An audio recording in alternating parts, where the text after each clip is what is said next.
Every movie and TV show, whether you've noticed it or not, has a planned out color palette that is there to support the story, by emphasizing a character trait, specific details, or show an arc in the movie. La La Land is a great example of this. If you don't know, La La Land is a rom-com that follows Mia, an actress, and Sebastian, a musician, trying to pursue their dreams. In short, the conflict is that their dreams get in the way of their relationship, and the relationship gets in the way of their dreams. And the colors throughout the movie show us that. In the beginning of the movie, Mia is seen wearing a lot of blue, and Sebastian is wearing a lot of red.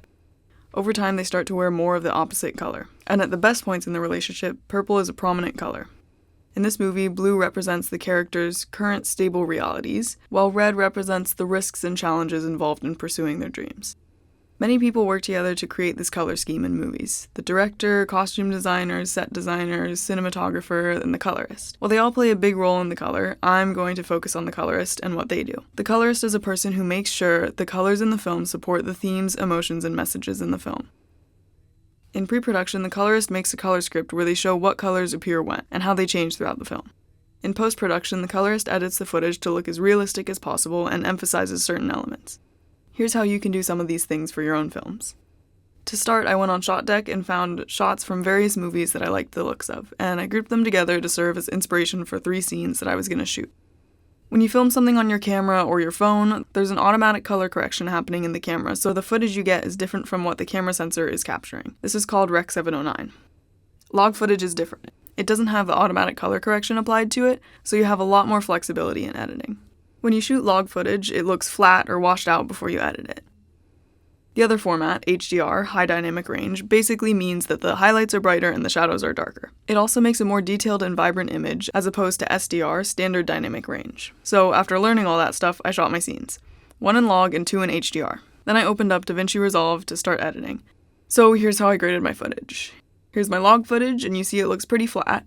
The way you change that is by using a LUT, a lookup table, which basically maps the colors so they don't look flat anymore and you know what you're working with.